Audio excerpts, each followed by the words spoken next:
Second. Mrs. Stone? Yes. Mr. Girth? Yes. Mrs. Lawson? Yes. Okay, so we're going to get started. If we could all rise for the Pledge of Allegiance. I pledge allegiance to the flag of the United States of America and to the republic for which it stands, one nation, under God, indivisible, with liberty and justice for all.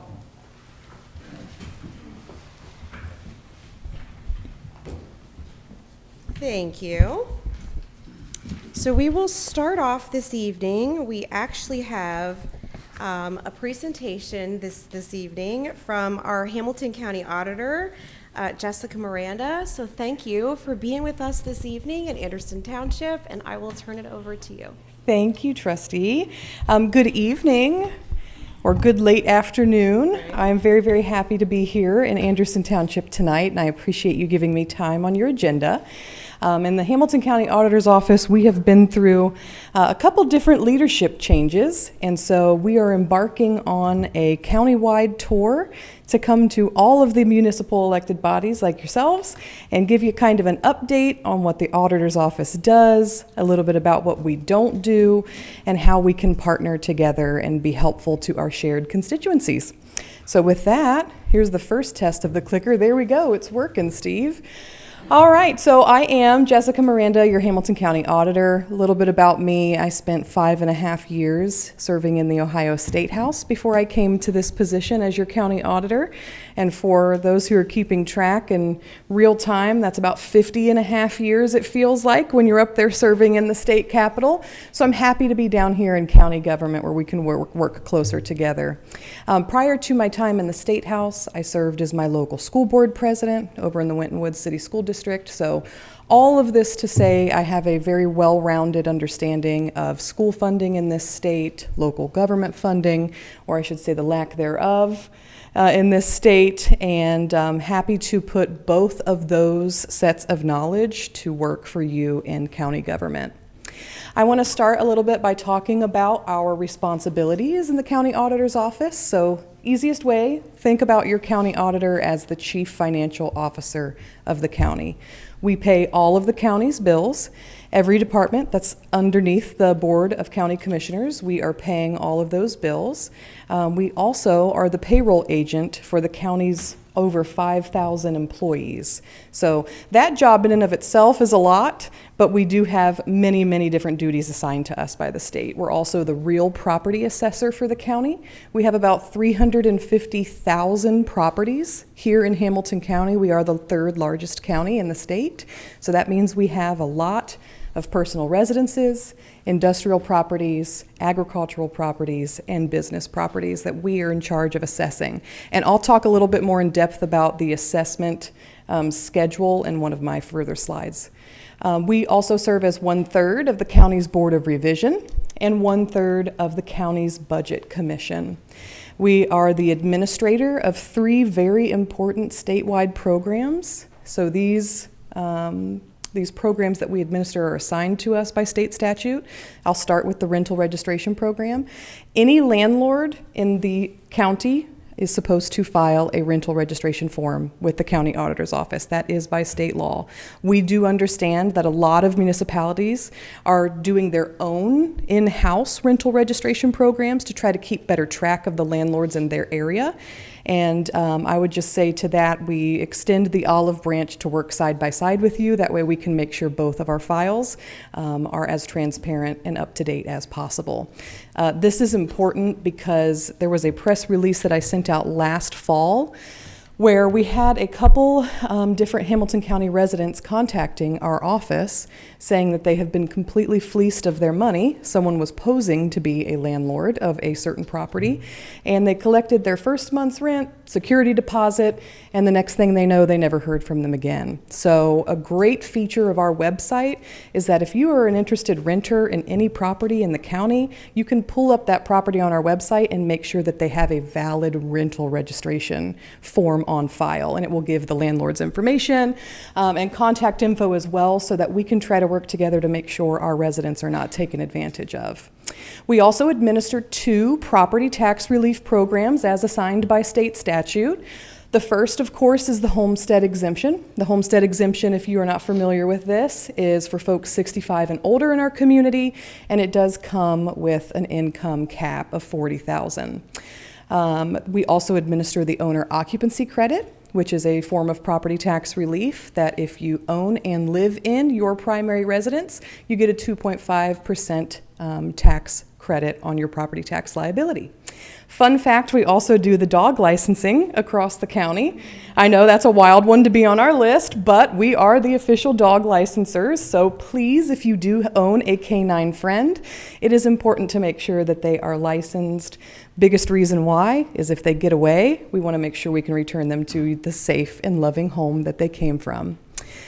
And then quite possibly one of my favorite portions of what we do in our office is our weights and measures department. So if you ever go to your local gas station and pump gas or fuel into your car, you'll notice that my seal or my sticker is on every gas pump in the county, which is about 5,000 of them, that my team of 3 so diligently takes care of.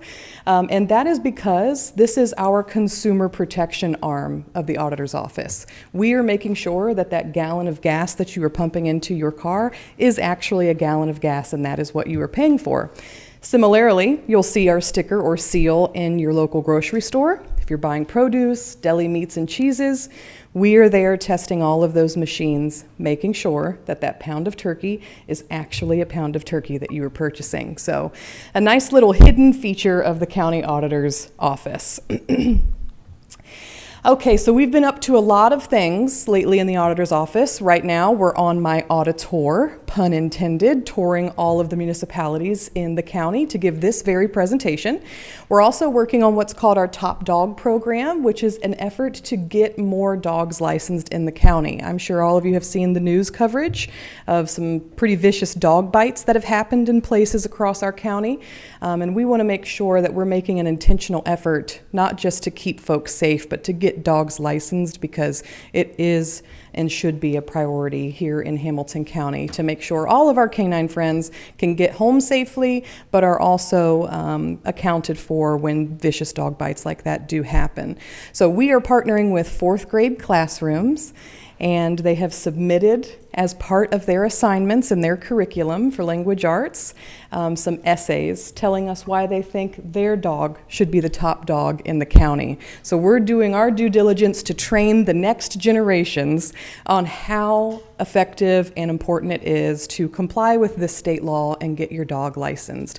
And we will, of course, be giving them branded top dog tags if they win, and honorable mentions to all of the other kids at each school in an effort to get this done. And then lastly, on this slide, we completed our biannual forfeited land sale this past September. For those of you who don't know, any property that ends up at the sheriff's auction in this county, if it doesn't otherwise sell in any other format or at that sheriff's auction, it gets gifted to the auditor's office. We had about 98 properties that were sold this year, which I'm told is a record. We've sold the most properties on that list that we got in quite some time, and I owe that to my public affairs team, which I should mention. Willow Lopez is here with me tonight. She's my community engagement coordinator. Her director is Connor Morton, the director of public affairs, and I'm happy to report that this is the first time in county history that we have had a full-blown public affairs department, which has worked out great because we're getting rid of properties that end up on the forfeited land sale. We're doing what we need to do with dog licensing, going on tour, and so many other things to make sure we're not only accessible, but we are accountable to the public that we work for. All right, so we serve the community, but we of course do not do it all. We do not collect property taxes. That's the county treasurer, Jill Schiller. We do not manage deeds. That's our county recorder, Scott Crawley. We do not provide surveys and maps. That's our county engineer, Mr. Beck.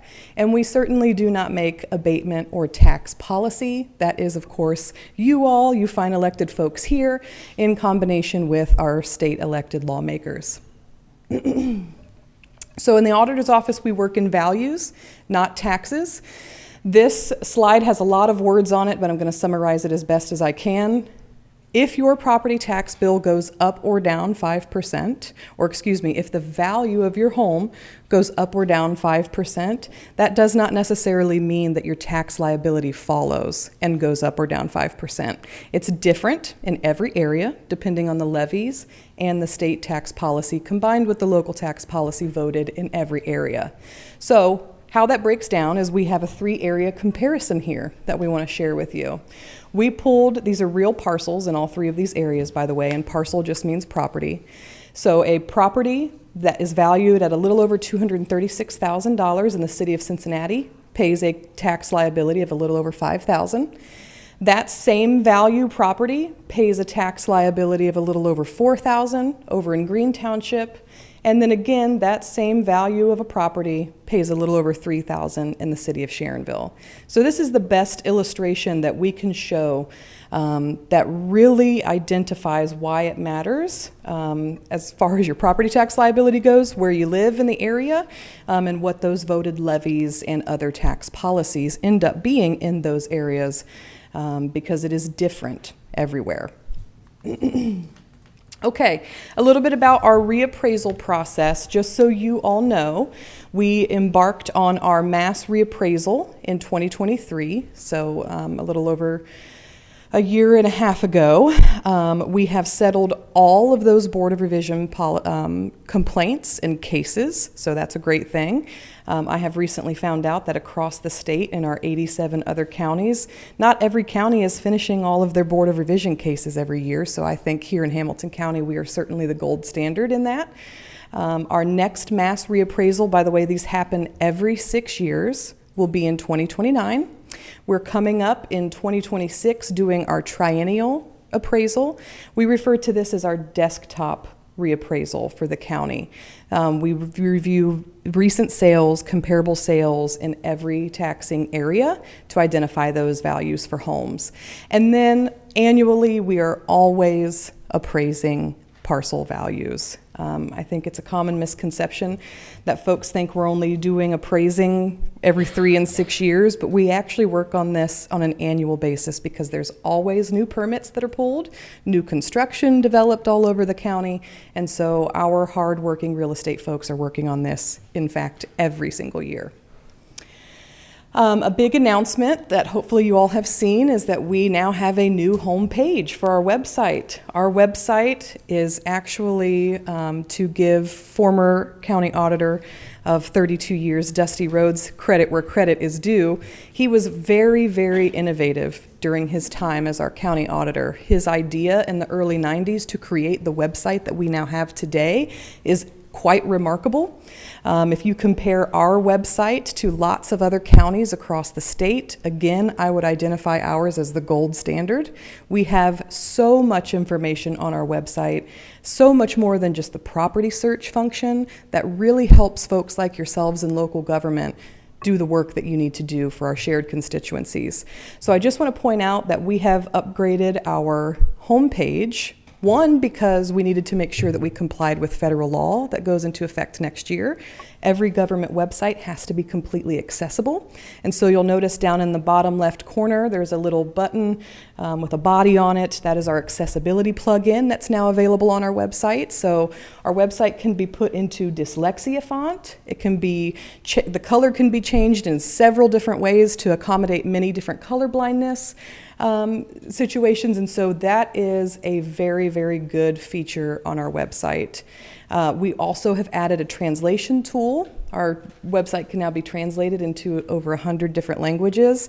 This is important because we have about 120,000 folks that visit our website on any given month, and they come from over 100 different countries, So this is an important function. Again, not the piece that makes us compliable with federal law, but a little extra that we have thrown in there to make our website more accessible to others. And then I know it's not sexy and it surely doesn't get any headlines, but there's now a search bar on our homepage. Believe it or not, there's never been a search bar. So you can now, whatever you're looking for on our website, you can type it in that handy dandy search bar and it will pop up everywhere that is available on our website. And this has proven to be super helpful with lots of different services we offer to the taxpayers of Hamilton County. We've also updated the Board of Revision website. Happy to report this is something I did very soon after being appointed in 2024. I came into the auditor's office right in the heat of the mass reappraisal Board of Revision season.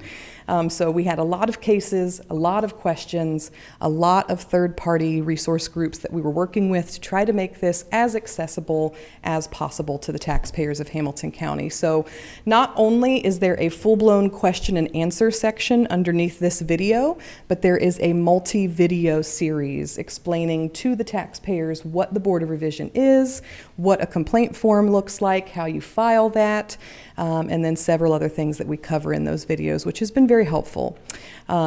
I will also point out that the Board of Revision process is a quasi-judicial process, so we can't really give detailed legal advice to folks. But my favorite portion of what is now added to this page on our website is if you go to click on the complaint form and file your own Board of Revision case, there will be a lovely pop-up box that will say, "Did you read the directions, yes or no?" And that simple box has proved to be so helpful with our shared constituencies in serving the folks who elect us to serve them. Oh, and by the way, Board of Revision cases, for those who don't know, can be filed between the January 1st and March 31st of any given year, and that happens every single year. All right, the tools that are available on our website there's a plethora of them, but I just want to point out that this is the front page of what a property summary page looks like on our website. You can search any property within our county, and again, we have a little over 350,000 of them on our website, and find out all kinds of information. And then on that right-hand side where it's highlighted yellow, this is the property summary home page, but there's so many more pages that you can look at. My favorite one that I would love to show you, because for us in the county auditor's office, transparency is paramount for what we do in serving the taxpayers of Hamilton County. So we provide you with a beautiful, very, very colorful pie graph for every single property in the county, and you can see down to the penny where your property tax dollars are going. You will notice, no matter what property it is that you pull up in the county, the largest portion of this pie graph is always going to be school funding, or the local money that goes to the schools. Why? Because school funding is still unconstitutional here in the great state of Ohio. So that's always going to be the largest piece of this pie until something is finally done and fixed on that. So again, transparency and accountability. We love to show folks where all of their dollars are going so that there's no confusion about what folks are paying for through their property taxes. A little bit more about the rental registration, and by the way, trustees and everyone up on the dais, we've given you a printed out copy of this presentation, so you have all of these slides. You have my business card, Willow and Connor's business cards, and my public affairs team, as well as our brochure that talks a little bit more in depth about all of the services we provide in our county office. Going back to the rental registration, again, this is the law here in the state of Ohio. If you are a landlord, you must file this rental registration form with my office. If you all have your own in-house version of this, that's fantastic, and I encourage that, but here is my olive branch extended to you to work with our office to make sure both of our websites or both of our files have the correct information. This does not cost. There's no cost associated with the rental registration program in my office. However, if we do identify landlords who do not timely file this, there can be a $150 penalty as prescribed by statute. Uh-oh, Steve. Oh, there we go. No alarm.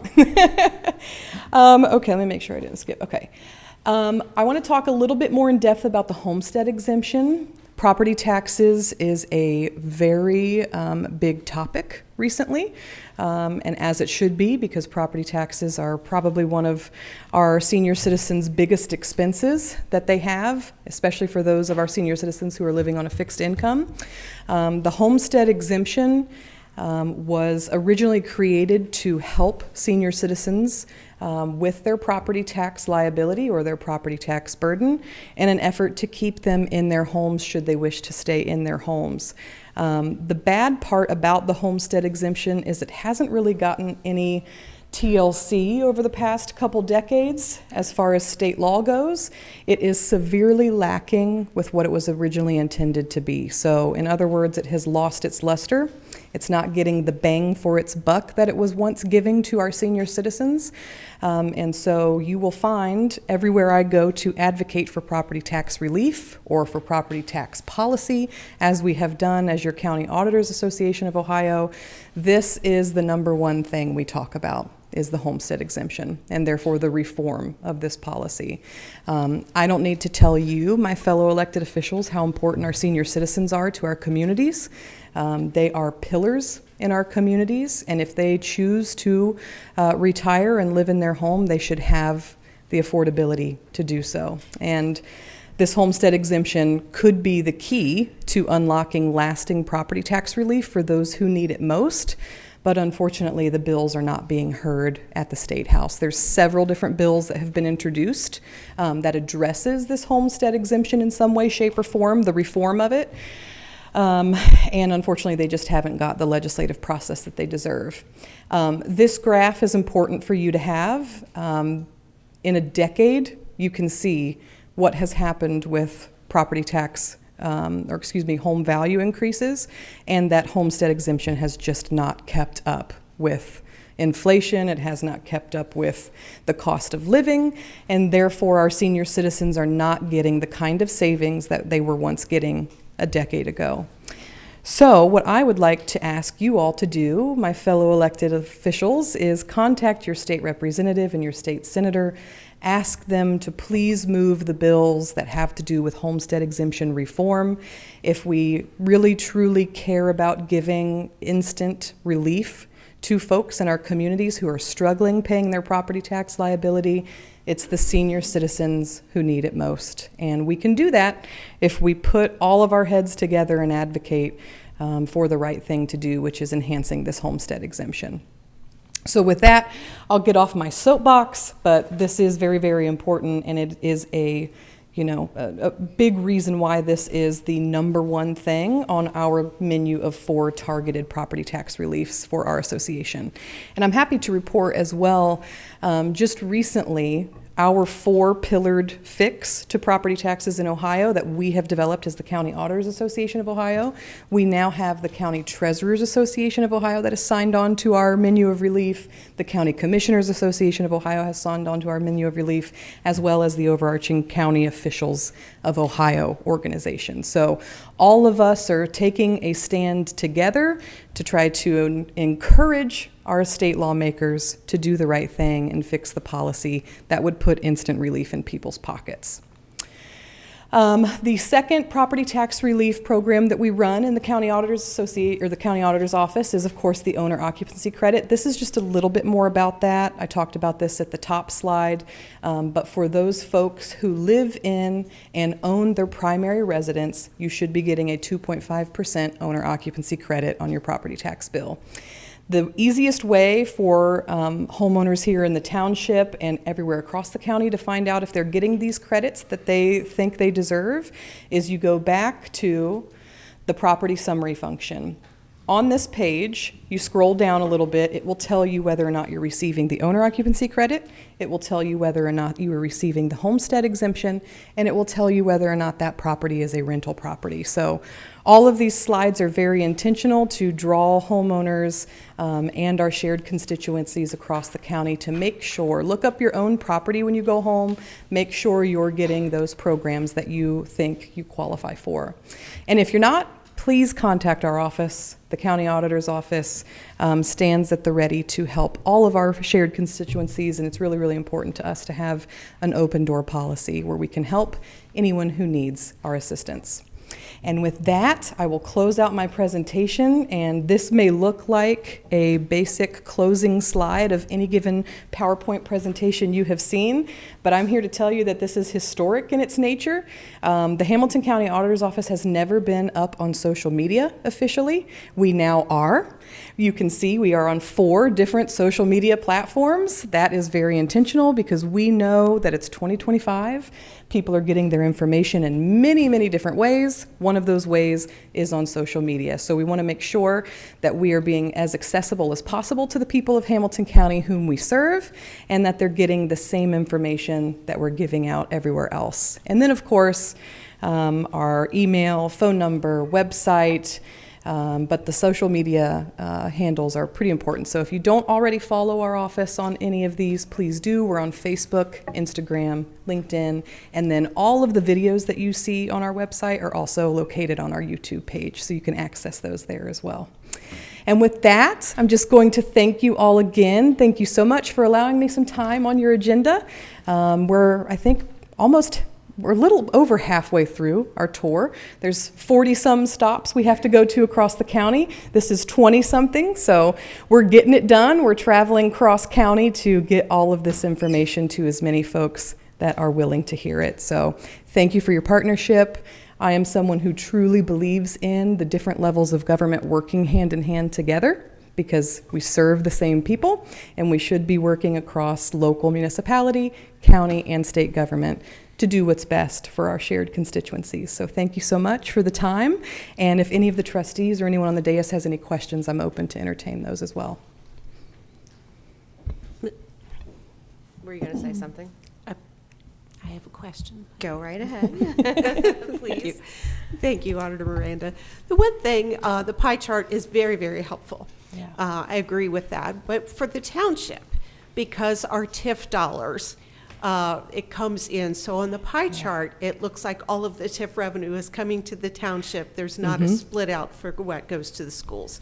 So essentially what happens is the money comes to the township, and then we cut a check to the school district. Right. I get a lot of questions about that from residents that call me Yeah. and say, Yes. the township's getting far more money than you should. But in reality, we get it, and then we pass it on to the schools. That's right. Thank you for that clarification. I thought where you were going with that question was the parks. And we are in the works right now to fix, because here in Anderson Township you have your own parks that you do on top of the parks in the county. Right. We're working on a fix to separate those line items, if you will, Great. so that folks in the township that have a question, they know that this bucket of dollars is going to Anderson Township Parks, this bucket is going to the great parks of Hamilton County. So we're internally working on that to try to find a solution for that, but thank you for bringing up the point about the TIFs. Thank you. Yeah. Thank you, Vicki. That's a great point. Thank you, Auditor Miranda.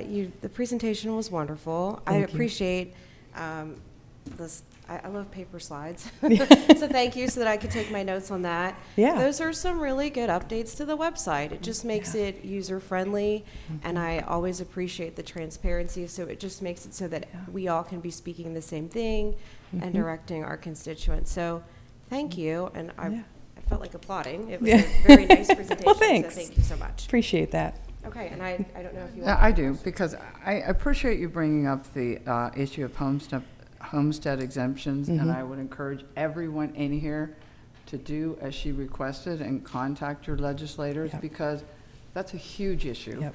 And for those that are paying attention, you know there is this proposed constitutional amendment to get rid of property taxes, which public school districts rely on property taxes, as do townships. There's 1,308 townships in the state of Ohio. If property taxes go away because of a constitutional amendment that then you can't get rid of, Yep. we're in deep doo-doo. So it's up to our state legislators to fix the problem. Right. And so far, they have not done that. So I think everybody reaching out, and because one of the first steps is the homestead exemption. I mean, Right. that would help a lot and that's what started this whole Constitution. It was called Save Our Seniors. That's Yep. what started in the first place. And Yep. you know, I can see why people, but the solution is not for property taxes to go away, because then your public schools are going to have real issues. So Right. thank you. Thank you for bringing that up, Trustee Stone, because that is the original reason why public school funding is deemed unconstitutional multiple times in this state, because the burden over-relies on our shoulders as property taxpayers. So we were so close in the State House to having that fix, but they abandoned the third phase of fair school funding in this last biennium budget. So now we're back to square one. And there's a lot of work to be done. But to your point, the homestead exemption is the thing that would put money back into folks' pockets immediately if this were indexed for inflation and brought back to maybe what it once was a decade ago. That would be the easiest way for us to fix the folks who are hurting the most, which are the folks, our seniors on fixed incomes. So couldn't say that enough or couldn't say it better than you did, so thank you for pointing that out. Thank you. All right. Thank you. You all enjoy the rest of your meeting, and thank you so much again. Thank you Thank for being you. here.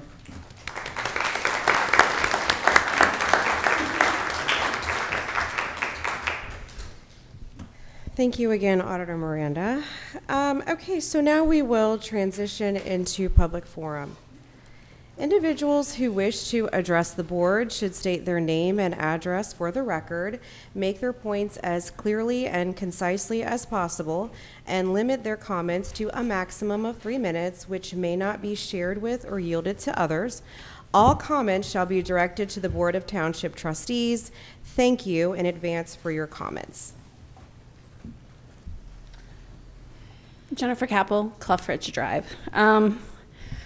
I thought after the first month of me coming up and speaking that you guys would have condoned Andrew Pappas's behavior and engaging with it. Not only Lexi loving a comment that says, calling me and others fat, liberal, Anderson bitches, along with the First Lady loving those comments too. Today I was sent the board meeting actually from 2017 this month, and I watched I was not involved. I was working on my career and my children, not involved. I watched 4 women come up here and speak. Josh D., you were there. You've taken Andrew's reins perfectly. 4 women came up and said that there's been rape accusations, that he's bullied them, that he's threatened them. And here I am in 2025, a whole new person. I didn't even know those women prior to this. And my son and myself have been doxxed. My work has been doxxed. Larry, the superintendent of schools, openly in a public forum, I have proof, said that your friend lied about my son in a public forum. And you guys still take his money. You still take pictures with him. Your children call him uncle. So I might not be the perfect victim for you guys because I'm bold, I'm loud, and we've had words. I'm not nice to people who support people who attack children, minor children. So if you don't trust me, please, if anybody here has been cyberbullied by Andrew Pappas, can you please stand up? If your loved one has been bullied by Andrew Pappas, can you please stand up? If Andrew Pappas has bullied your minor child, can you please raise your right hand? If you've reached out to Dee Stone, Josh Girth, and Lexi Lostein for help, I'm sorry, ma'am. If we've reached out, can you please raise your left hand? There's over 30 women that couldn't be here tonight and their families. My mom is sitting there in the white. She's a retired Forest Hills school bus driver. She's also a retired Hamilton County deputy. She worked for them.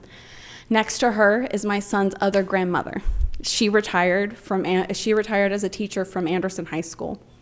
They get to see your friend and your wife, and you love comments calling us fat, liberal bitches, fat whores. My mom got to see the rape jokes that your friends made about me. If you can't address me and you can't condone this, can you please do it for these people? Because there's more of us than you think.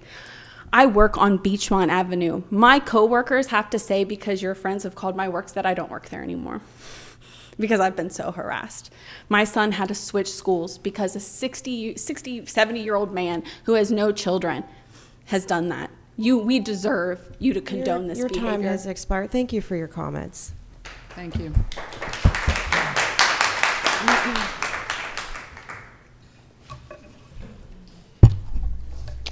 I'm Katie Buckman, 6900 5 Mile Road.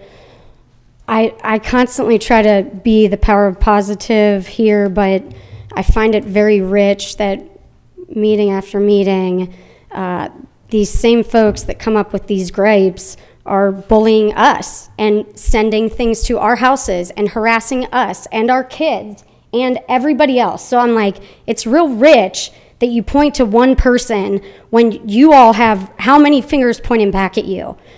Now I'm going to say my original speech. Good evening. When I moved to Anderson Township 12 years ago, I knew that I wanted to involve myself in making our community better. So I started going to trustee meetings. I wanted to learn about our community, the decisions we were facing, and most importantly, I wanted to contribute somehow. I was encouraged to join committees here in Anderson. I attended meetings, and a lot of them. This community has been grounded in great businesses and financial decisions my entire life.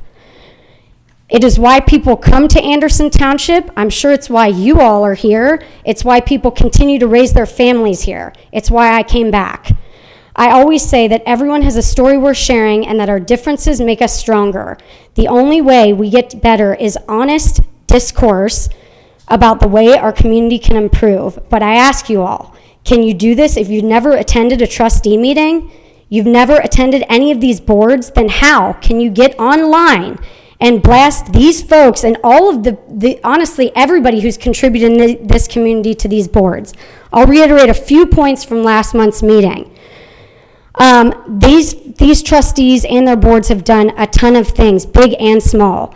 They do not make their decisions on their own or overnight. They make them with careful consideration and community input. These trustees not only hold down full-time jobs, they're raising families and work overtime to ensure our safety and well-being. They are on tons of boards. With Anderson being the 5th largest township, they are on committees that exchange ideas for best practices. Our green space program turned 35 this year, 780 acres with no ongoing levy needs.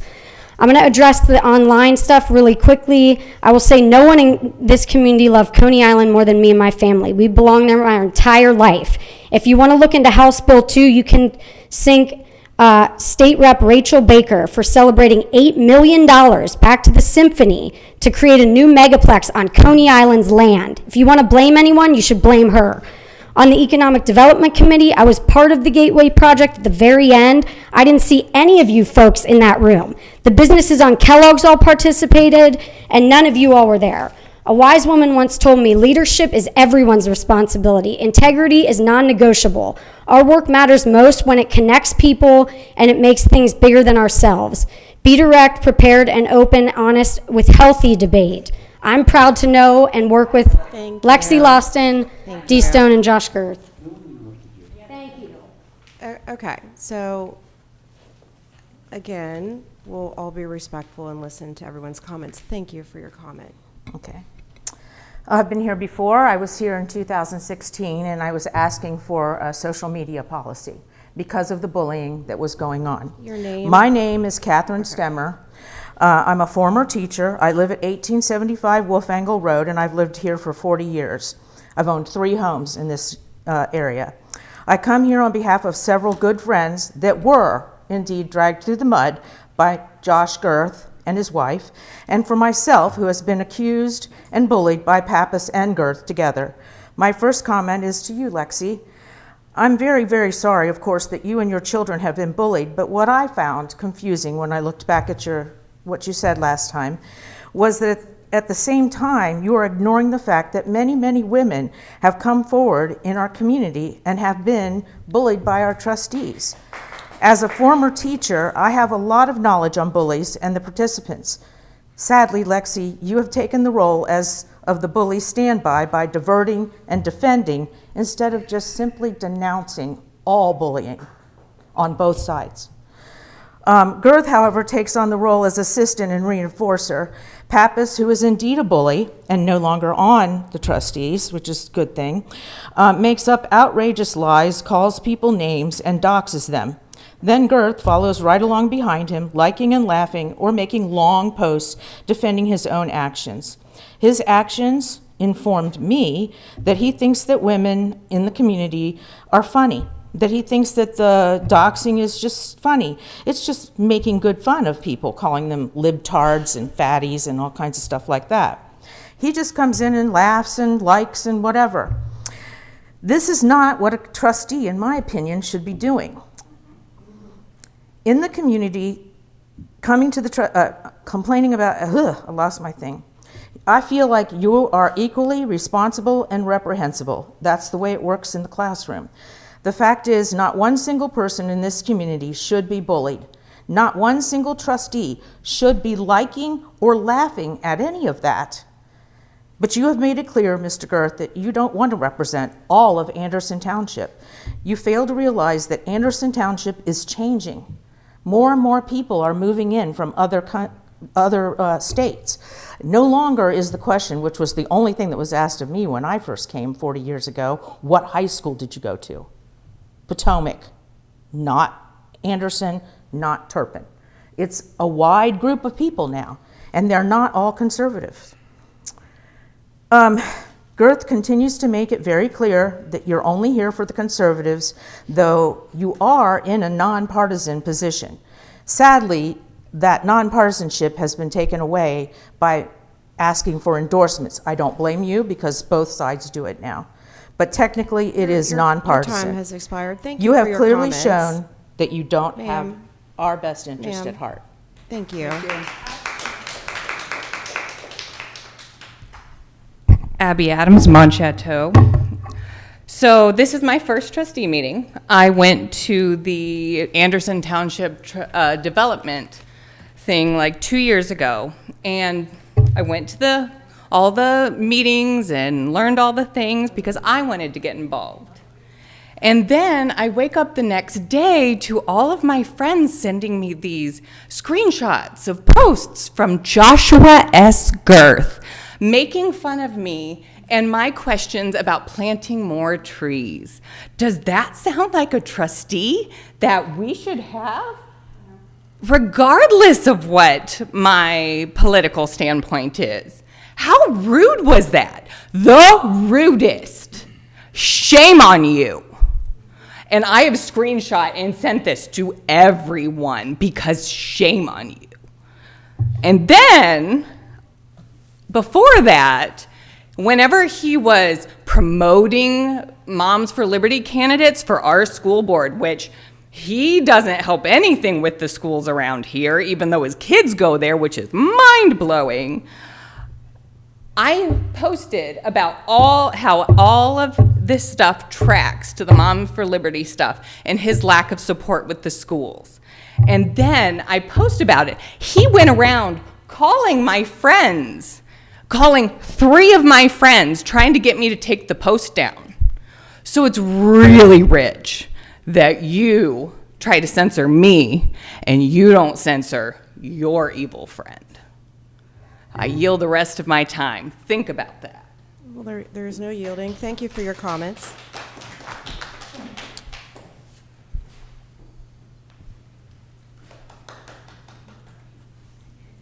Sue Wood, Pine Terrace Drive. In 2017, Andrew Pappas and Josh accused me of vandalizing signs. You know I didn't, because I went to each of those homeowners and talked to them about it. You've never apologized for that. When I said to you, you didn't apologize, you said, well, you called me a frat boy. So you equated accusing me of vandalism to calling you a frat boy. Those are not equal. In 2017 of this month, 4 of my friends came and talked about things that had happened to them. I opted out that night because I was terrified of the bullying, of the fact that my street that I live on had been named as somebody who had vandalized your signs. When the post came on today about one of your signs, as you can see, my anxiety is ramped up. My voice is shaking because it terrifies me that I'm going to get blamed again. My name is going to be brought up again. And it's just wrong. By the way, as I was driving over here on State Road, one of your signs is knocked over. And it's because of the poor way that the signs are installed. It's not vandalism. Just saying. That's all I have to say. Thank you for your comment. Okay, anyone else for public comment? Okay, so I will close the, oh, I'm so sorry. Apologize.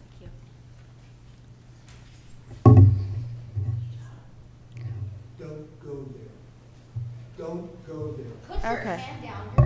Okay. Excuse me. Hi. Okay. So we're going to actually take a 5-minute recess. Okay, well, but if the audience, because in order to hear her comment, which she's entitled to that respect, I can't hear if we're heckling in the audience. So we can resume, but if it continues, I am going to take a recess so that cooler heads can prevail and that everyone's given the same respect. So I apologize. We can resume if we're not going to have people heckling and interrupting in the audience. The meeting has decorum for a reason. I apologize. So you can return to the podium and start the clock. But yeah, I don't want to not give her the respect that everybody else was given. Thank you.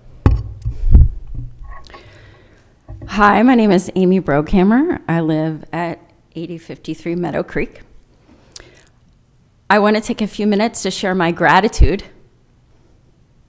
both as a resident and as a park board commissioner.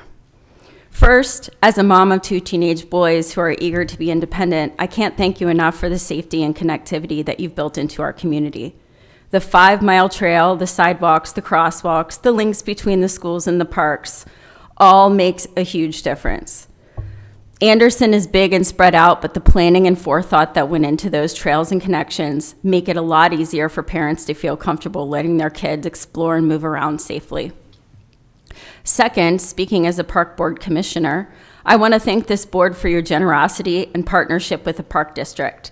Don't believe everything you read on social media. I can tell you firsthand as a current board member that the township has been incredibly collaborative and supportive. Since I joined the park board just 2 years ago, you have invested time, energy, and resources into our shared spaces. From adding a safer crosswalk at Juliff's Park for kids heading to the park or to Nagel, to splitting the cost of the community engagement survey, and most recently, thank you for the resolution that you passed at the September 23rd meeting, formally protecting the parks and recognizing their tremendous value to our residents. It means a lot to see our leadership so clearly united in that message.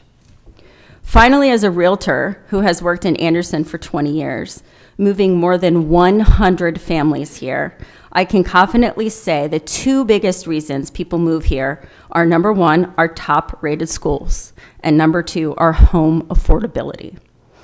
And the parks are truly a cherry on the top. They enhance our property values, our well-being, and our sense of community. I want to also thank Vicki, Steve, Brian, Paul, and Sarah, all of whom I've had the pleasure of working with over the past 13 years across various committees and comprehensive plans. I'm grateful that our township truly values community input and collaboration. Not every community does that, and it's something very special about Anderson. We are incredibly lucky to live here in a community that is safe, thoughtful, and well-led. And for anyone who has opinions from the sidelines, I'd encourage you to get involved, pay attention, and be part of the solution. The Comprehensive Planning Committee is forming soon, and it's a great way to have your voice heard. Thank you all for your service and for continuing to make Anderson Township such a wonderful place to live, work, and raise a family. Thank you all so much. Thank you. Thank you. Okay, anyone else for public comment? Okay, thank you. I will close the public forum and I will transition into trustee comments. I'll start with you, Dee. Go ahead. I can't get this. Something. Okay. Wait. Oh, wait. There we go. You're fine. I'm good. There we go. Thank you all for being here. I do have some comments. I wrote them down so that I can. Okay. During this election season, there's been numerous examples of people spreading misinformation. Specifically, there are people preying on emotional topics and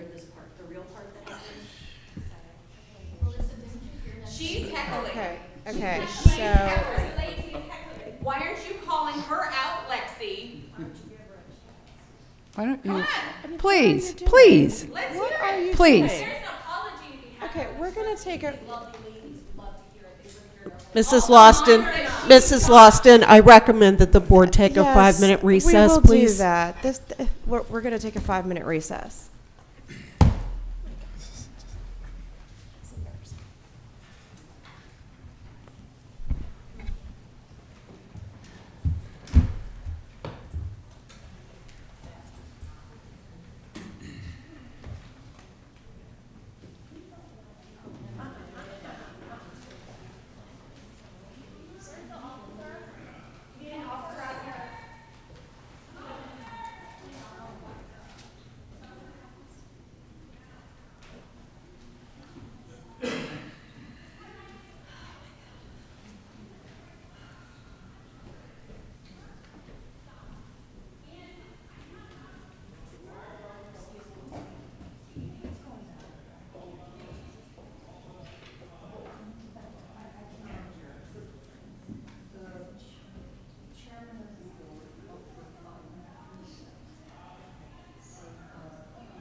no, I'm sorry. We're gonna resume. No, don't.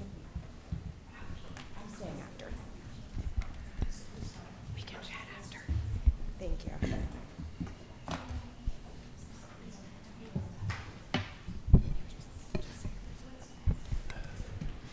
Okay.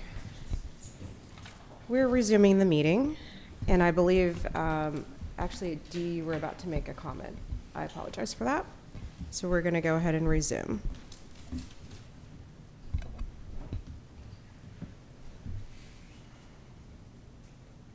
First, I'll read my prepared comments.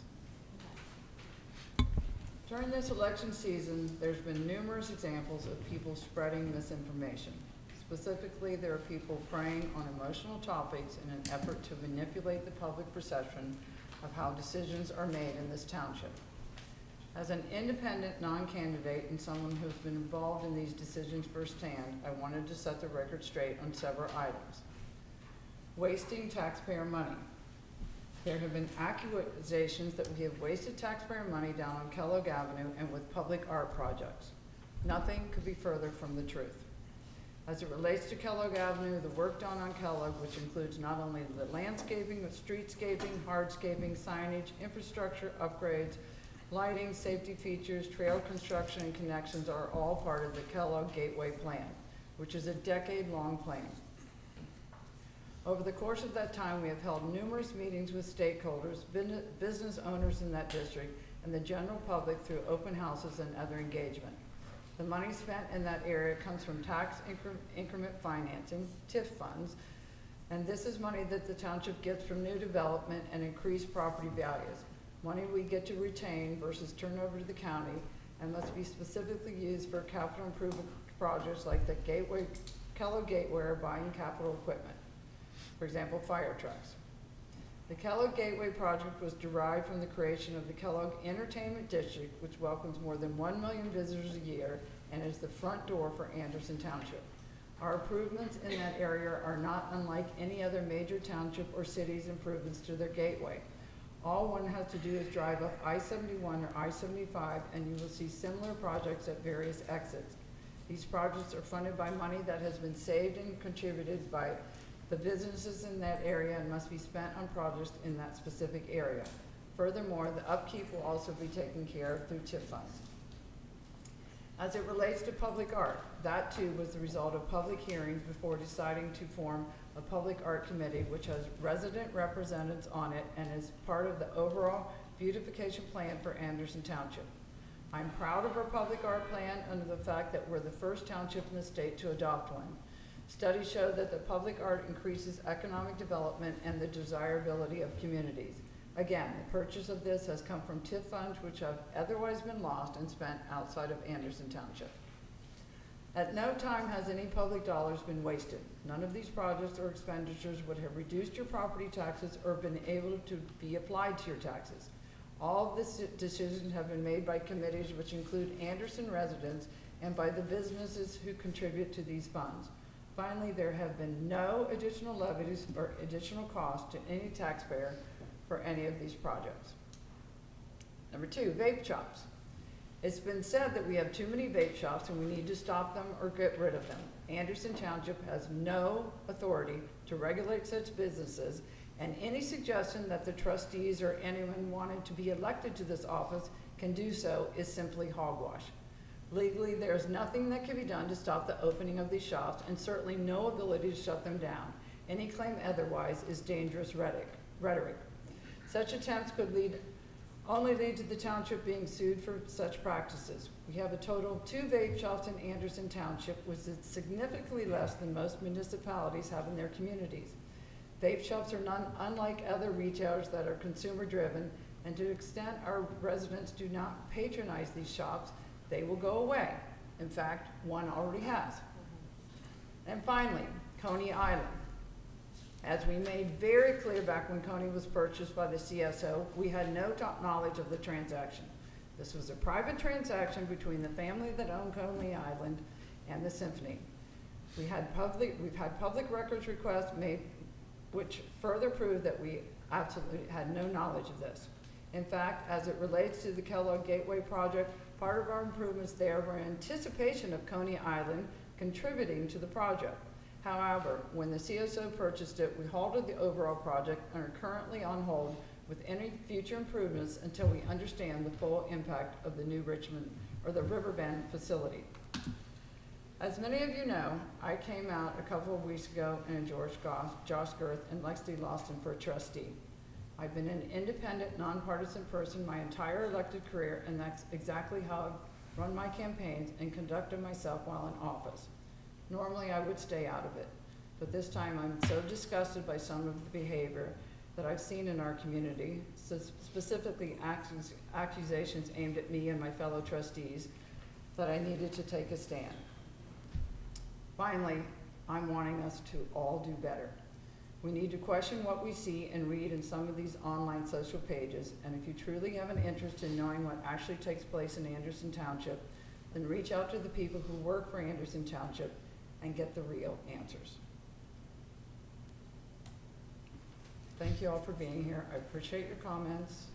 They don't fall on deaf ears. I know that I am disgusted by the bullying, but I will say it goes both ways, and you can't act like it doesn't. It's both ways. I've been bullying online. I'm seeing the comments. It's like, okay, you know, so we can all do better. This is a great township, and what are we modeling for our children? It disgusts me that you know, we're telling our children not to bully, and we're doing it to each other. In here, out there. I want us to do better. We're a wonderful community. And you know, I get it, it's election season. People get crazy, but I've never seen it this crazy. I have run 3 times. I've never experienced this. I had my share of bullying, believe me, or not bullying, negative stuff. But I don't ever remember, I was never bullied this bad, and I see it on both sides. You know, I see, you know, Mrs. Cavill comes in and she talks about being bullied. I get it. I know she's upset. But the thing is, the people doing the bullying, some of them we can't control. But when you're doing the bullying, that's when you control. So that's all I'm going to say. Thank you, Dee. Very well, and I appreciate your comments. Josh, do you have any comment? I appreciate your comments as well, Dee. I know you didn't, you've always been independent. You certainly did not have to do what you did or say what you said, but I appreciate it, and I know as soon as you did it, you of course got bullied and picked on and made fun of for doing what you did. I'm not going to address a couple of the things that were said tonight because a couple of them just flat out lies, but I am going to address Sue Wood's comments because, you know, I'm not perfect, but the one thing that I have done since I've been in office is I have made it a point to meet with anybody that wants to meet with me. And I've met with several of the people in person for hours at a time. The same people who are online right now harassing me, harassing my family, showing up at games and filming me and doing the things that was just happening out in the hallway. I've met with those people and talked to them. And Sue, you were one of those people. When you and I first met, it was over the Nagel development. And I remember specifically sitting in your kitchen and saying, you know what, I messed up. We messed up as a community. We should have been more transparent about that land and what we wanted to do. We had a great conversation. Then you and I actually, I thought, became somewhat friends after that. We met a couple of times. We had good discussion. I don't think I ever blamed you for directly for, you know, vandalizing my signs, but let's face it.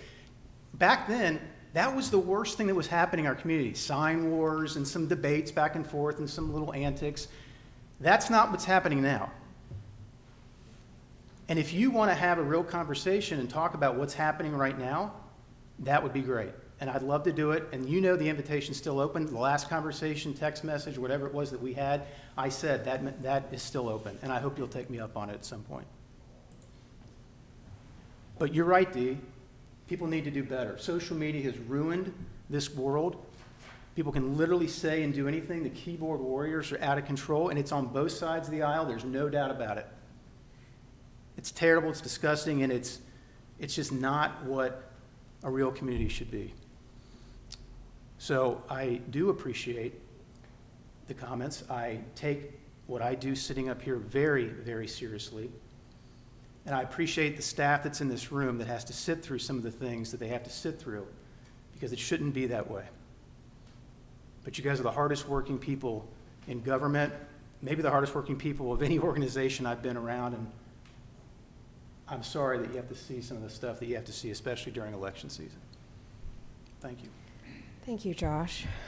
So I actually have a couple of comments too. So similarly with public comment, it is unusual for me to have people conflating it, just making up things to respond to that. So I won't.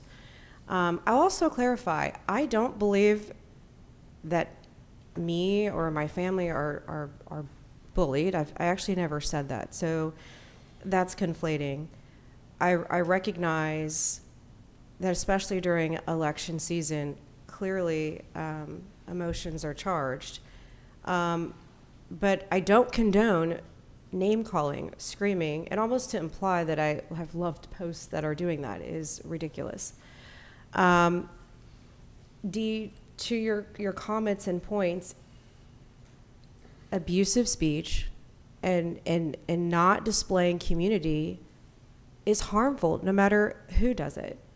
And also to your point, Dee, we think about the behaviors that we want to model. And so that would be my goal for everybody. And we had a Meet the Candidate event, and there was a question about a magic wand. That would be my magic wand, is that we, as an entire community, could communicate and get work done without some of that. So that's all I'll comment on that. What I also want to comment on is something that Dee, you mentioned, and it's come up quite a lot, and it's TIF funds.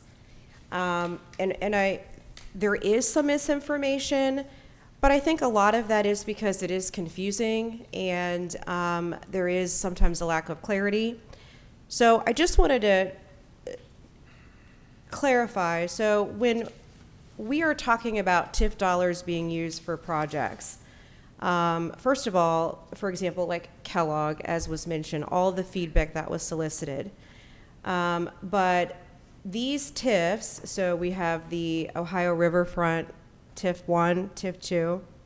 So the first Ohio Riverfront TIF has generated $8 million for our township.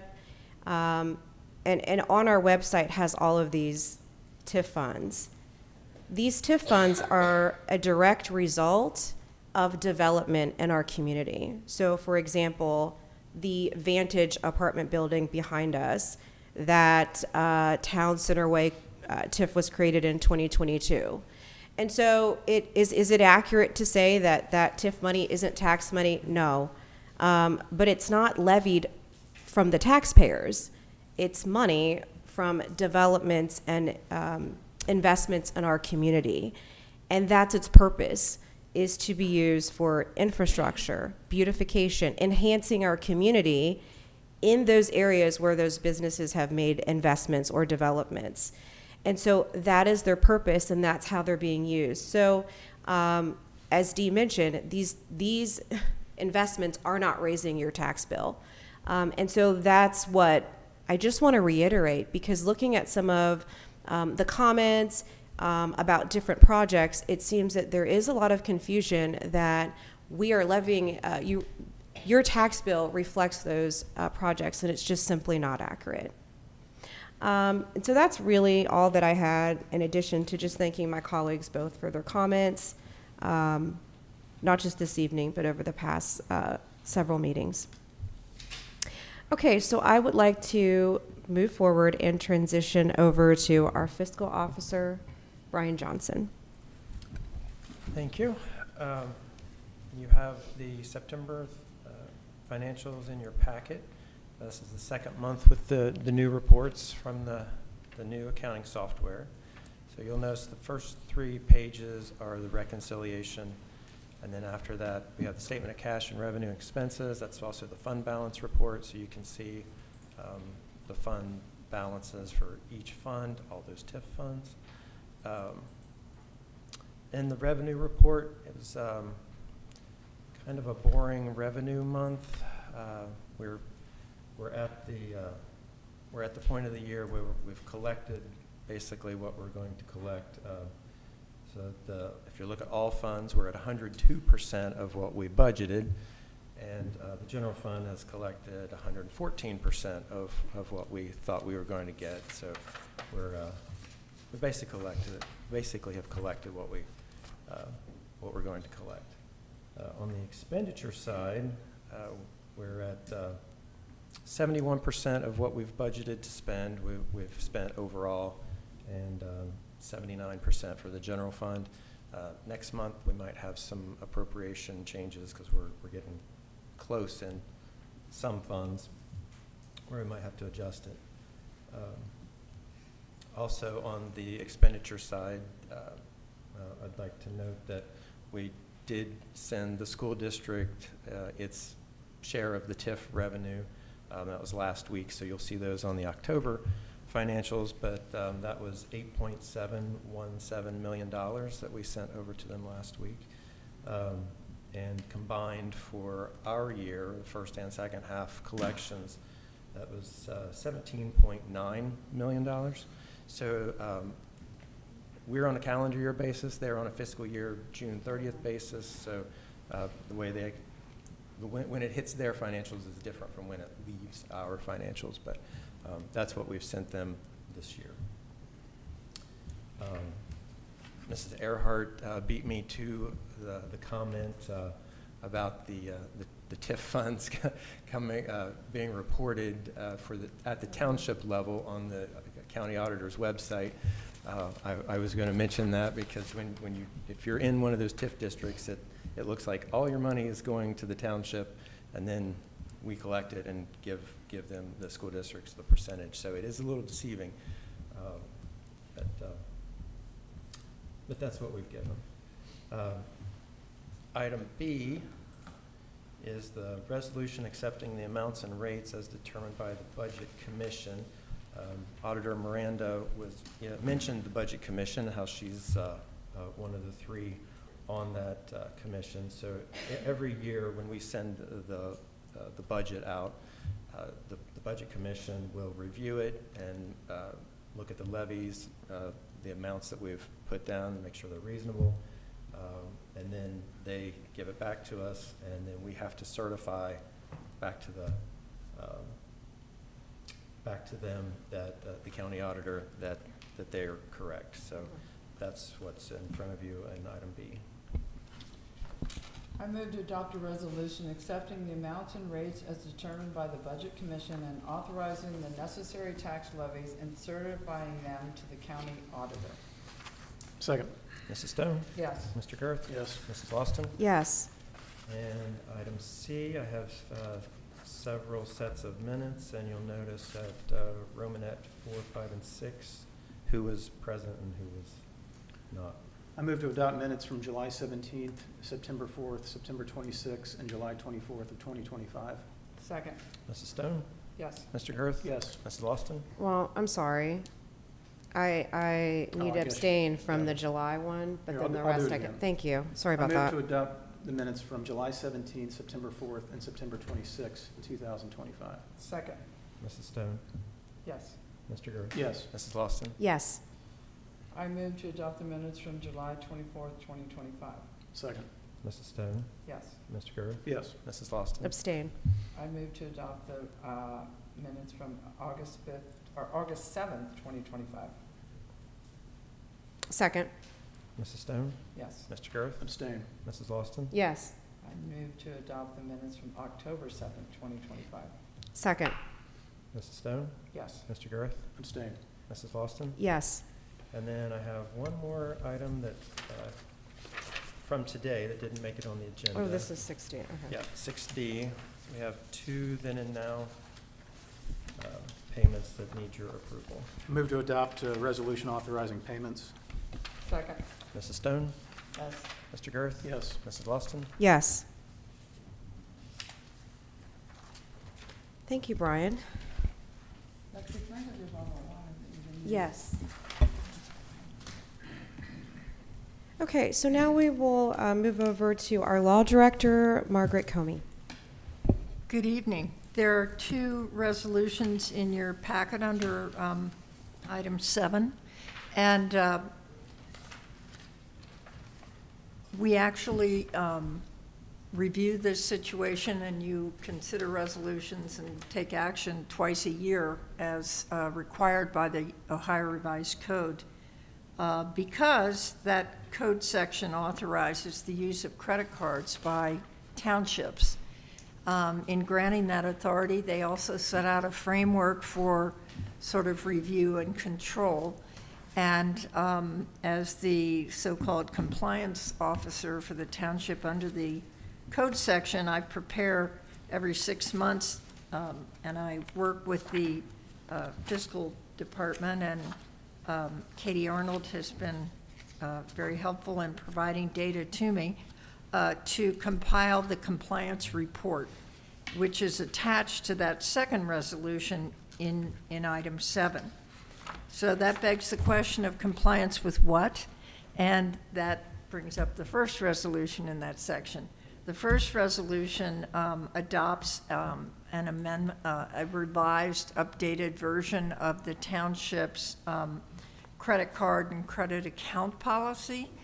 And we're required to do that, among other reasons, when we increase the authorized users of credit cards and accounts such as these. So we've had to do that in this last 6-month period. So the first resolution updates the policy. The second resolution accepts the compliance report that results in or concludes that there has been compliance with the policy of the township. I move to adopt a resolution approving and adopting the Anderson Township credit card account and credit account policy, repealing resolution number 25-032-04 as of this date, and confirming the designation of the township's law director as the township's compliance officer to perform the duties required of the compliance officer required under said policy. Second. Mrs. Stone? Yes. Mr. Girth? Yes. Mrs. Lawson? Yes. Okay, now right to the second one. I'd Yes. move to adopt a resolution accepting the credit card account and credit account compliance report of the law director as compliance officer provided pursuant to the Anderson Township credit card account policy. Second. Mrs. Stone? Yes. Mr. Girth? Yes. Mrs. Lawson? Yes. Thank you. Thank you. Nothing from finance this evening, Tammy. Thank you. And then planning and zoning, Mr. Drury. Hi, good evening. Before you tonight, under our department, is a resolution for your consideration to initiate text amendments to our zoning resolution.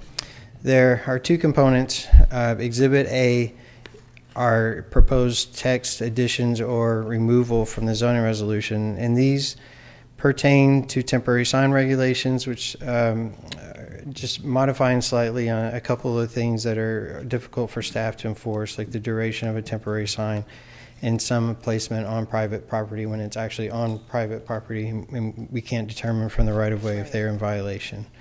The other items are to address commercial lighting and windows that may cause a distraction to motorists and pedestrians. There's a clarification on the definitions of a development plan. We had a definition of a development plan, not a preliminary or final development plan. And then some modifications due to the result and changes in state law. So we're updating in the Article 2.10, which deals with enforcement of the zoning resolution. So that's all in Exhibit A. Exhibit B is the entire zoning resolution. So I do want to give credit to the planning and zoning staff. Sarah started reformatting some of the errors. We reformatted the zoning resolution in 2016, and ever since then we've found errors from the transition from the old system to the new. And we've been tracking those. Sarah started this. Logan Vaughn, our current co-op, has done a remarkable job just formatting, and it's a tedious task. Eli did the research for the text amendments. Stephen and I have done reviews. So it's It has taken a while. I know the trustees requested that we start looking at this in the spring, and here we are at the end of the year. But we wanted to make sure we got it right. And once you see the changes of the zoning resolution, it doesn't change the content, but it's just the formatting, the spelling errors, the links, all of that. It's a difficult task, but I think we're there. So the request tonight is just to initiate the public hearing process. It's a review from Hamilton County Regional Planning Commission, the Zoning Commission, and then ultimately the trustees. So there's opportunities for public engagement and public comments. This will be posted to our website if the resolution is passed tonight, and then the process could start in November, as early as November. It could be December, but it'll be a 3-meeting process, so it'll be the first of the year before it's actually adopted, if it, once we get that far. So there's a resolution before you. Thank you, Paul. I move to adopt a resolution initiating various text amendments to the Anderson Township zoning resolution. Second. Mrs. Stone? Yes. Mr. Girth? Yes. Mrs. Lawson? Yes. Thank you. Thank you. And I'm sorry. Yeah, go ahead. I was just going to say, thank you. You can sit down because I can start talking. Thank you. And to the planning and zoning staff, I know it is tedious when you have a document that's been through many additions and updates and then it transitions to another format. Also very, very appreciative of Logan. He's done an excellent job he has a lot of presentation ability, and he's really good at that. He also helped us with looking really good at our clout meeting. So I know this is a big undertaking. We're very appreciative of it, and thank you to also the team. So thank you. Okay. Fire and Rescue, Chief Martin. Good evening. The fire department only has one item before you this evening. That's a resolution asking to allow us to dispose of communication equipment. Basically, it's a number of radios that are exceeding a decade old, and in the world of technology, that's a lifetime. We want to be able to donate these to the Great Oaks school system, so the firefighters that are there training can actually use rural radios and simulations and throughout their training process. We can't sell this technology because we can't control who buys it if it goes to bid, and the technology is advanced enough that we don't want it to get in the hands of people that might have nefarious intentions down the road. And the reason we can't use it is because we have technology that allows, it's an authentication system. When we hit the button on the new radios, it sends a code to Hamilton County that says, yep, this is an authorized radio, and it opens the channels we can communicate on them, on those channels. So every radio that's in the system has to have that authentication. These radios are not capable of being upgraded to that authentication because of their age. So a little explanation, but we're looking for authorization to donate them to Great Oaks, and that resolution is before you for your consideration. I move to authorize a resolution authorizing the disposition of fire equipment pursuant to Section 505.10A7 of the revised code. Second. Mrs. Stone? Yes. Mr. Girth? Yes. Mrs. Lawson? Yes. Thank you. That's all for the fire department. No, thank you. And of course, the students need something to train on that is realistic. So thank you, and for the backstory. They're very appreciative. I bet they are. Thank you so much. Hamilton County Sheriff's District 5. Sergeant Lang, hi. I feel like a teenager here asking for money, but I'm going to do it anyway. You have a resolution in front of you that is to purchase 3 new vehicles. Traditionally, you guys buy 3 new cruisers every year to kind of keep our fleet of 27, 28 cars fresh. So these are the 3 cars that are ready to be done with their service life, at least as a cruiser. And the resolution is to buy 3, and they're actually 2026 cruisers because 25s weren't available this year. They didn't make any of the Dodges. So we're going to get 3 26s and then trade in the 3 vehicles that we are turning in as used. Thank you. I move move to adopt a resolution authorizing the sale of 3 surplus motor vehicles pursuant to section 505.10 of the Ohio Revised Code and the purchase of 3 motor vehicles pursuant to section 505.101 of the Ohio Revised Code and authorizing the credit of the selling price of the surplus motor vehicles against the purchase price of the new motor vehicles. Second. Mrs. Stone? Yes. Mr. Girth? Yes. Mrs. Lawson? Yes. That's all I have. Thank you. Thank you. Thanks, sir. Yes, Mrs. Lawson, if I may. Okay, yes. You probably have noticed that Mr. Luganbuehl is not with us Yes. this evening. He has had a family emergency that Oh he my needs gosh, to deal okay. with. So we have 2 resolutions that we are presenting on behalf of the Public Works Department. The first is the annual resolution declaring an emergency for snow removal on unaccepted streets. This allows the township to go in when a street has not been accepted by the county engineer or the township, whether it is still under development, all of the houses haven't been built on the street. But in an emergency situation where the developer fails to perform that work, the township can go in and remove the snow, and then we bill the developer for that service at $120 per hour with a minimum charge of $200 per removal. So there is a resolution before you. I move to adopt a resolution declaring an emergency for snow removal on unaccepted roads. Second.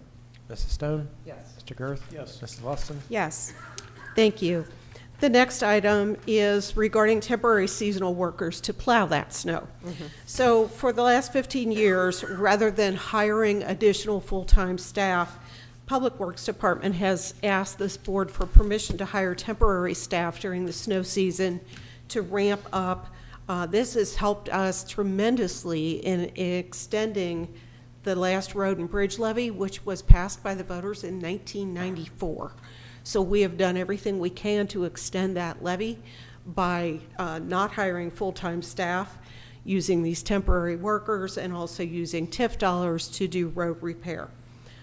There is a resolution before you, and since these are temporary seasonal workers, they are not eligible for benefits. Thank you. I move to adopt the resolution authorizing to hire temporary seasonal public works employees. Second. Mrs. Stone? Yes. Mr. Girth? Yes. Mrs. Lawson? Yes.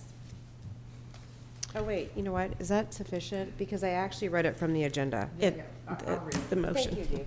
I move to adopt a resolution to authorize an amount not to exceed $40,000 from the Road and Bridge Fund for seasonal temporary employees for the Public Works Department from January 1st, 2026 through December 31st, 2026. Second. Mrs. Stone? Yes. Mr. Girth? Yes. Mrs. Lawson? Yes, thank you, Dee. Okay, that levy, I have a daughter born in 1994. Yes. That's a long time. It has, Yes, and yes. it was, I believe it was only 1 mil at the time, and that's another example of how the TIF revenue has helped us to extend that levy, because we spend $3 million a year on road repairs, resurfacing, and if we didn't have that TIF revenue, we would be back before the voters a long time ago to ask for a road and bridge levy. And it's a great point, and it can be applied in a lot of different areas, which I won't get into, because we do get questions of, does it really stave off a levy? Yes, it does, and not just for our political subdivision when we are writing checks in the millions. It does keep money in the taxpayers' wallets, which we're grateful. Thank you. So, rolling it's- into revenue. Yes. Then Mr. Severs is going to present the next item under administration. I will. So Vicky's replacing Eric, and I'm replacing Vicky on the agenda, if that makes any sense. But I do want to clarify, Ms. Earhart, I believe that was 1998 road hike and bike levy. 98, I'm sorry. Just I said because I don't want any 94. miscommunication or You know why I not said- factual information out there. 1994 is emblazoned in our mind tonight. We've talked about it a lot, but yeah. It's emblazoned in my mind because that's when I started here. So thank you for the correction. No, I I appreciate do it. want, yeah, and to that point, I think with regards to the paving program this year, it was just under 3 million, or right around 3 million. That's Mr. Johnson. I'm gonna put you on the spot, but I think that's about what we take in that levy. So, or we take nowhere near that in that levy. I think we're more like 600,000 or something like that. So we would, it's completely funded, all the road work by TIF. And so it's important that folks realize that as well. So speaking of funding, thank you, Ms. Earhart, for that segue. We just wanted to alert the board that the kind of the news item of this, there are several new grants that the township has received.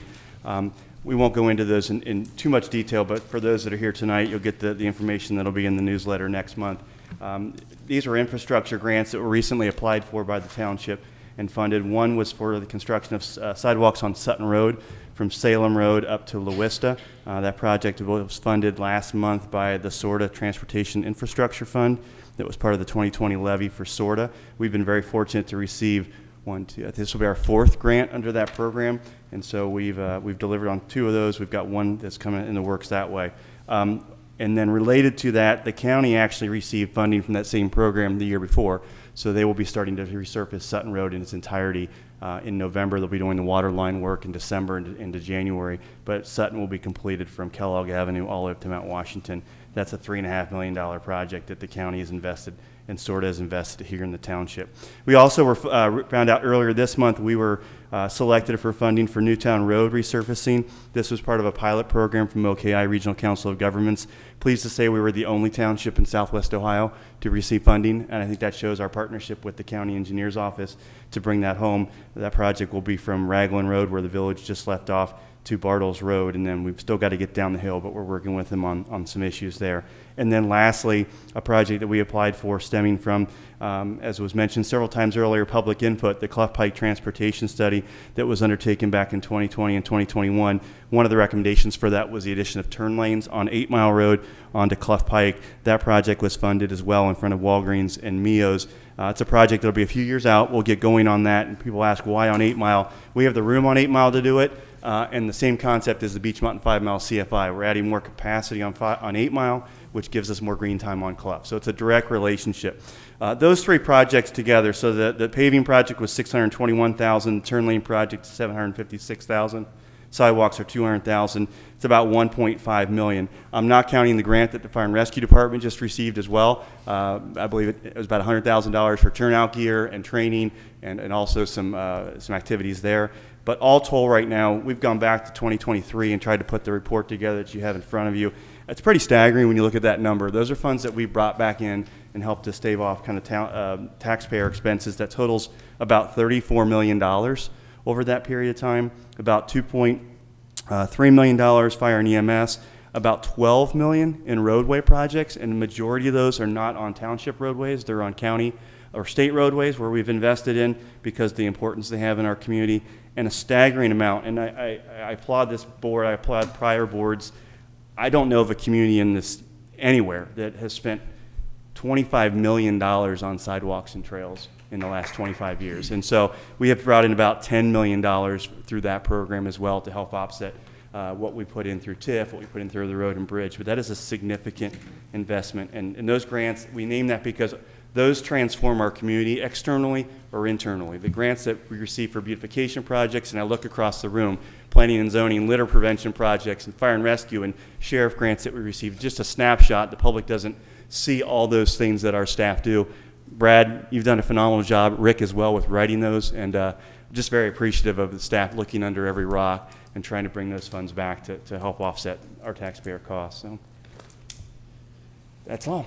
Unless there's any questions. Thank you, and I really appreciate who compiled them in this list. It's very nice. Thank you so much, and for all of that effort. It helps our community so much. $34 million is a lot of money. It's a ton of money. That's a lot of money that is from grants. I mean, that's... And it takes work, applying, following up, presenting them to us. It's also important to note that we don't qualify for a lot. Yeah, because of the valuation we have, because of the income that our community, I mean, we're blessed in those regards, so it puts us at a disadvantage, but I think it also demonstrates the relationships that we've formed, and when people grant us those projects, they know that they'll be delivered. And we've got several more that'll be coming. The Elston project will be done, the Endo Valley project was a grant-funded project. Again, we're pleased to get them, we're more pleased to deliver them. So. Very exciting, thank you so much. So this will conclude. Oh, do we have any decisions? We do not have any. Okay, thank you. So this will conclude our meeting this evening. Our next regular monthly board meeting will be November 20th at 5 p.m. with the public portion beginning at 5:30. And now I move to adjourn this meeting. Second. Mrs. Stone? Yes. Mr. Girth? Yes. Mrs. Lawson? Yes. Thank you, everyone, and good evening. Thank you.